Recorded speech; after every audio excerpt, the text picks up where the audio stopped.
Welcome to our channel. నమస్తే అండి. నమస్తే. మొన్నటి వరకు కూడా లండన్ వెళ్ళిపోతాడు జగన్, ఇక్కడ ఉండడు, ఇంకా పార్టీ ఖాళీ అయిపోయినట్టే అని ఇప్పటి వరకు అయితే వార్తలు వచ్చినాయి. ఆయన పాస్పోర్ట్ రద్దయింది కాబట్టి ఉండిపోయాడని అయితే మనం అనుకున్నాం. కానీ ఇప్పుడు పాస్పోర్ట్ రెన్యువల్కి వచ్చింది హైకోర్టు కూడా 5 సంవత్సరాలు పొడిగించాలని. మరి ఇప్పుడు దీని గురించి ఏం చెప్తారు? అంటే అనుకున్నదే అయింది కదండి. పాస్పోర్ట్ వస్తుంది, జగన్ వెళ్ళిపోతారు, 5 ఏళ్ళు రారని మనం చెప్పాం ఆల్రెడీ. అంటే మనమేం కోర్టు మనకు తెలియదు, కోర్టు నిర్ణయాలు ఎలా ఉంటాయో. ఇవాళ హైకోర్టు తీర్పు అయితే వచ్చింది జగన్కి అనుకూలంగా. 6వ తారీఖు అప్లై చేస్తే 9కి వాయిదా పడింది. 9 ఇరుపక్షాల వాదనలు విన్నాక కోర్టు ఇవాళకి వాయిదా వేసింది. ఇవాళ క్లియర్ కట్గా 5 ఏళ్ళు ఇవ్వండి, సాధారణ పాస్పోర్ట్ రెన్యువల్ 5 ఏళ్ళకి చేయమని చెప్పింది. అయితే గతంలో సిబిఐ కోర్టు కూడా అదే చెప్పింది, 5 ఏళ్ళు ఇమ్మని.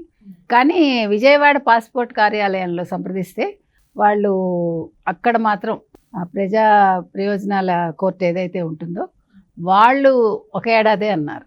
ఎందుకంటే ఈయన మీద ఒక కేసు ఉంది, ఆ కేసుకి ఎన్ఓసి తీసుకోమని అడిగారు వాళ్ళు. అందుకోసం అది పోస్ట్ పోన్ అయ్యి ఈయన కేసు వేయాల్సి వచ్చింది. ఇవాళ సక్సెస్ఫుల్గా జగన్ లండన్ వెళ్ళడానికి మార్గం సుగమం అయింది. అయితే ఒక్కటి విషయం మాత్రం, 20,000 పూచీకత్తు ఏదైతే ఉందో అది మాత్రం జగన్ వ్యక్తిగతంగా వెళ్ళి కట్టాలి. ఏదైతే తప్పించుకోవాలని జగన్ ఎంత ప్రయత్నించినా ఆ ఒక విషయంలో మాత్రం జగన్ ఓడిపోయాడు. సో ఇక్కడే క్వశ్చన్ మార్క్ అనమాట. 25,000 కట్టడానికి అది కూడా స్వయంగా జగన్ వెళ్తారా, 25,000 కడతారా? మరి లండన్ వెళ్ళాలంటే కట్టాలి, కాదు నేను హైకోర్టు మాట విననంటే మొత్తం పాస్పోర్ట్ రద్దయిపోతుంది. అప్పుడు అది ఆయన ఆలోచించుకోవాలి. నీకు అంత నామోషి అనుకుంటే ఎలహంక ప్యాలెస్లో కూర్చో, కాదు నేను వెళ్ళి కట్టేసి నేను లండన్ చెక్కేస్తాను, ఎలాగ 5 ఏళ్ళు రాను కదా అన్నారనుకో, అప్పుడు వెళ్ళి కడతాడు ఆయన. అయితే ఇక్కడ 2 విషయాలు. ఇప్పుడు డీకే శివకుమార్తో విందుకి ఈ పాస్పోర్ట్ రావడానికి 5 ఏళ్ళ రెన్యువల్ సంబంధం ఉందా అంటే అట్నుంచి నరుక్కొచ్చాడా, ఏ వ్యవస్థలు మేనేజ్ చేశాడు అనేది చాలామందిలో ఉండే సందేహం. ఎందుకంటే మనం కోర్టులనేం తప్పుపట్టం మనం, కానీ 5 ఏళ్ళు ఎందుకు ఇచ్చారు?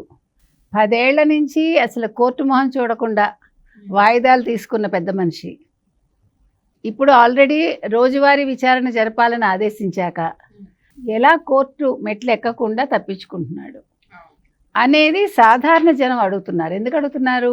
ఒక చిన్న కేసు ఉంటేనే మాకు ఇవన్నీ జరగవు, మేము ఒక ఉద్యోగానికి అప్లై చేసుకోలేము, ఒక విదేశాలకు వెళ్ళలేము, కానీ ఇలాంటి వ్యక్తికి ఎట్లా జరుగుతుంది? ఈ మతలబ్ ఏంటి మాకు కూడా తెలియాలి. సో మేనేజ్ చేసేస్తున్నారని అందరికి ఈజీగా అర్థం అవుతుంది. మేనేజ్ చేస్తున్నారని అనుకుంటున్నారు, మనమేం అంటలే, మనం కోర్టులనేం తప్పు పట్టం మనం. కానీ ఎలా వస్తుంది? ఏడాది అన్నప్పుడు ఏడాది ఇవ్వకుండా హైకోర్టు ఎందుకు ఇచ్చింది? మరి దీని మీద వీళ్ళు మళ్ళీ సుప్రీంకోర్టుకి ఎవరన్నా వెళ్తారా? ఇప్పుడు వెంటనే సుప్రీంకోర్టుకి వెళ్తే ఇతని ప్రయాణం మళ్ళీ వాయిదా పడుతుందండి. కాదు, ఎవరికి వాళ్ళు నిమ్మక నీరెత్తినట్టు సర్లే వెళ్తే వెళ్ళని జగన్మోహన్ రెడ్డి మనకేం పోయింది అనుకుంటే ఆయన హ్యాపీగా లండన్ వెళ్ళిపోతాడు. రెండోది, పార్టీ వాళ్ళు ఏమవుతారు? ఇవాళ మనం చూసాము, సామినేని ఉదయభాను జంప్ అవుతున్నారు, 300 జనసేనకి వెళ్తాడు ఆయన. ఆయన ఒక మంచి పేరే ఉంది సామినేనికి, సీనియర్ నాయకుడు, అందులో ముఖ్యంగా జగన్మోహన్ రెడ్డికి చాలా క్లోజ్ ఆయన. అటువంటి వ్యక్తి ఇవాళ నిర్ణయం తీసుకుంటున్నాడు. అంటే మనం ఎందుకు ఆలోచించాలంటే అతను ఒక 15,000 ఓట్ల తేడాతో ఓడిపోయినట్టున్నాడు. అలాంటి వాళ్ళు వెళ్ళిపోతున్నా కూడా జగన్ ఎందుకు మాట్లాడటం లేదు? జగన్కి ఇంకా తెలియకపోతే ఎలాగంటే ఇంకా పార్టీ గురించి పట్టించుకోదలుచుకోలేదా, లేదు పార్టీని పూర్తిగా కాంగ్రెస్ చేతిలో పెట్టేశాడా, లేదు పోతే పోతారు మీరు వెళ్తారా వెళ్ళిపోండి నాకేం బాధ లేదన్నాడు కదా. ఎమ్మెల్యేలు కానీ ఎంపీలు కానీ ఎవడు వెళ్ళిపోయినా నేను పట్టించుకోను, ఈవెన్ ఎమ్మెల్సీలు కూడా అన్నాడు. కాబట్టి పార్టీ ఏమైపోయినా నాకు బాధ లేదు, నేను హ్యాపీగా లండన్లో ఉంటాను అనుకున్నాడా? సో ఇప్పుడైతే బై బై జగన్ కాదు, బై బై వైసీపీ అంటాడా? పార్టీకి బై బై చెప్తాడా అనేది ఇప్పుడు అందరిలో పట్టుకున్న టెన్షన్. ఇంకొకటి, ఇప్పుడు నిన్ను నమ్ముకుని 5 ఏళ్ళు 2019 నుంచి 24 వరకు ఇష్టానికి మాట్లాడిన వాళ్ళు, ఇష్టానికి అవినీతి చేసిన వాళ్ళు, స్కాముల్లో ఇరుక్కున్న వాళ్ళు ఏమైపోతారు? నువ్వు 29 వరకు ఒకవేళ లండన్ నుంచి రాకపోతే, మీకు పాస్పోర్ట్ ఉంది కాబట్టి, ఈ 5 ఏళ్లలో వీళ్ళందరి పరిస్థితి ఏంటి? వీళ్ళ జీవితాలు ఏమవుతాయి? మరి నేనున్నాను నే విన్నాను అన్నాడు కదా, నువ్వు దేనికున్నావు, ఏం విన్నావు, ఏం చేశావు? అది చాలా ముఖ్యం కదండి. ఇప్పుడు ఒక్కొక్కళ్ళు మింగలేక కక్కలేక ఉన్నారు. ఎవరు? అంబటి రాంబాబు కావచ్చు, ఇప్పుడు రోజా ఎటు కాకుండా ఉంది కదా, ఏదో మాట్లాడాలి కాబట్టి తప్పదని మళ్ళీ వచ్చి మాట్లాడింది మెడ్రాస్ నుంచి. మళ్ళీ ఏం మాట్లాడటం లేదుగా, ఇప్పుడు వరదల గురించి ఎవడు మాట్లాడటం లేదుగా, ఒక్కడెళ్ళి వాళ్ళ నియోజకవర్గాల్లో పనిచేయలేదు కదా, ఎవడూ కూడా విజయవాడకు వచ్చి ఒక్కళ్ళు అడుగు పెట్టలేదు కదా. మరి ఇప్పుడు వాళ్ళందరూ ఏమైపోతారు, వాళ్ళ భవిష్యత్తు ఏంటి, రాజకీయ భవిష్యత్తు ఏంటి? ఇప్పుడు వీళ్ళందరూ అవినీతి అక్రమాల్లో కూరుకుపోయి ఉన్న వాళ్ళందరూ జైలుకి వెళ్తారా? వేరే పార్టీ వాళ్ళు తీసుకోకపోతే వాళ్ళ గతి ఏంటి? ఇప్పుడు ఉదయభాను కంటే మెగాస్టార్ కుటుంబంతో సన్నిహిత సంబంధం ఉంది కాబట్టి జనసేనకి వెళ్ళే అవకాశం ఉంది. వేరే ఎంతమంది వెళ్తారు? ఇప్పుడు అందరూ జైలుకి వెళ్తారా? భయం గుప్పిట్లో ఉన్నారు ఒక్కొక్కళ్ళు. ఎవరు వైసీపీకి సంబంధించిన నెగ్గిన వాళ్ళు కావచ్చు, ఎమ్మెల్యేలు, ఎంపీలు, ఎమ్మెల్సీలు, మాజీలు అందరూ కూడా. అంటే వాళ్ళందరికీ కూడా ఎవరైతే వెళ్ళిపోతున్నారో వాళ్ళందరికీ పార్టీ ఖాళీ అయిపోతుంది అని అర్థమైపోయి వెళ్ళిపోతున్నారు అనుకోవచ్చు. అంతే కదండి. ఇప్పుడు నాయకుడు అనేవాడు ఎలా ఉండాలి? ఒక చంద్రబాబు నాయుడులో ఉండాలి. మీరు ఏ పార్టీ అనేది తీసుకోండి, ఇప్పుడు అంటే బీఆర్ఎస్ ఐఎమ్ నాట్ టాకింగ్, ఒక కాంగ్రెస్ తీసుకోండి, ఒక తెలుగుదేశం తీసుకోండి, ఒక డిఎంకే తీసుకోండి, ఒక శివసేన తీసుకోండి, మీరంటే ఏ రాష్ట్రమైనా తీసుకోండి, అంటే మేజర్ పార్టీస్ వీఆర్ టాకింగ్, ఒక బీజేపీ తీసుకోండి, ఒక మన దగ్గర మన నమ్ముకునుండే ఒక నాయకుడు వెళ్ళిపోతున్నాడంటే ముఖ్యంగా సీనియర్స్ అప్పుడు ఏం చేస్తారు? అధినేత ఏం చేస్తారు? పిలిచి మాట్లాడతారు. ఇప్పుడు తెలుగుదేశంలో కార్యకర్తలు కావచ్చు, సీనియర్స్ కావచ్చు, పట్టుకుని ఎందుకున్నారు? వాళ్ళకి పదవులు రాకపోయినా కూడా పార్టీ పరువును కాపాడుతున్నారుగా ప్రతి వాళ్ళు. పార్టీని వీడు వెళ్ళటం లేదుగా. అంటే నాయకుడు ఇచ్చిన భరోసా, మీకు నేనున్నాను, మీరు వెళ్ళకండి, అది ఒక్కటి చాలండి. ఏ పార్టీ మనుగడకైనా నాయకుడు అన్నవాడు భరోసా ఇవ్వాలి, కబుర్లు కాదు. ఇప్పుడు చంద్రబాబు నాయుడు ఎవరైనా వెళ్ళిపోతానంటే వెంటనే పిలిపించి ఎంత బిజీగా ఉన్నాయని మాట్లాడతారు. ఇవాళ ఎంతమంది సీనియర్స్ ఉన్నారండి? ఎందుకున్నారు?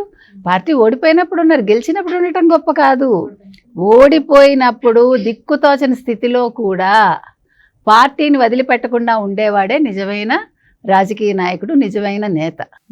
అందుకు మీరు 100కు 100 మార్కులు తెలుగుదేశం క్యాడర్కి ఇవ్వచ్చు, తెలుగుదేశం నాయకులకి ఇవ్వచ్చు, కాంగ్రెస్ వాళ్ళకి ఇవ్వచ్చు, బీజేపీ వాళ్ళకి ఇవ్వచ్చు, ఈవెన్ డిఎంకే వాళ్ళకి ఇవ్వచ్చు, మనం ఎవరికైనా ఇవ్వచ్చు. సీనియర్ నాయకులు అలానే ఉన్నారు, కార్యకర్తలు కూడా అలానే ఉన్నారు, పిల్లర్స్ వాళ్ళందరూ. సో ఈరోజు అంటే మనకి వైసీపీకిను మిగతా పార్టీలకు ఉండే తేడా అదే. వైసీపీ అనేది ఒక పునాది లేని పార్టీ, పిల్లర్స్ లేవు దానికి. మీరు ఇటుకలతో కట్టేస్తే ఏమవుతుంది? మీకు అక్కడ పునాది ఏది? పునాదికి పిల్లర్ ఉండాలి కదా, అది లేదు అక్కడ. లేకపోబట్టే ఇవాళ ఆయన ఎవరిని పట్టించుకోడు. బికాజ్ మనం ఎన్నిసార్లు చెప్పుకున్నా ఆయన రాజకీయ నాయకుడు కాదు. కనీసం రాజశేఖర రెడ్డి వారసత్వం కూడా ఆయనకి రాలేదు ఆ విషయంలో. He doesn't know how to manage. నేను గొప్ప అనుకుంటాడు. ఏం గొప్ప ఎందులో? 43,000 కోట్లు లేదా 1,00,000 కోట్లు తింటే డబ్బు ఉంటే నువ్వు గొప్పవాడివా? కాదుగా. నీ స్టేచర్ ఏంటి? నీకు నిజమైన స్నేహితులు ఎవరు? ఒక్క స్నేహితుడు ఉన్నాడా నీకు? చంద్రబాబు నాయుడుకు ఉన్నారు. మనకి మంచి స్నేహితులు ఉండాలండి, ఒక్కళ్ళున్నా చాలు. ఇప్పుడు మనం నిజంగా ఆపద కాలం వస్తే డబ్బు కాదు, మన భుజం మీద తల పెట్టుకుని ఏడవడానికి, లేదు భుజం మీద తల పెట్టుకుని నిశ్చింతగా మనం నిద్రపోవడానికి ఒక మంచి స్నేహితుడు కానీ స్నేహితురాలు కానీ ఉండాలి. స్నేహానికి ఆడామగ తేడా లేదు, అది ఇవాళ జగన్మోహన్ రెడ్డికి లేదు.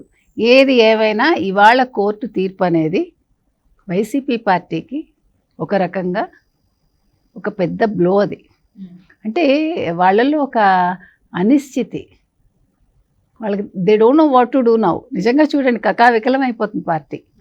ఈయన అనుకుంటున్నాడు నేను పోతున్నాను, నేను బాగుంటా, వీళ్ళు ఏమైతే నాకేంటని. సో చూద్దాం మరి ఏం జరుగుతుందో. ఈయన ఎప్పుడు లండన్ వెళ్తాడు, ఇంక వెళ్ళిపోతాడులేండి. ఇలాగా విజయవాడ ప్రజలు ఆయనకు అక్కర్లే కదా. నిన్నను ఆ పడవలతోటి కొట్టించి ఆ గేట్లు బద్దలు కొట్టిద్దాం అనుకున్నాడు. 1,00,000 మంది చచ్చిపోతారేమో, వెళ్ళి పరామర్శ చేద్దాం అనుకున్నాడు. ఇక్కడ శవ రాజకీయానికి అవకాశం లేకపోయింది కాబట్టి ఆయనకి ఏ బాధ లేదు, నిశ్చింతగా వెళ్ళిపోతాడు. ఓకే, థ్యాంక్ యూ అండి. Thank you.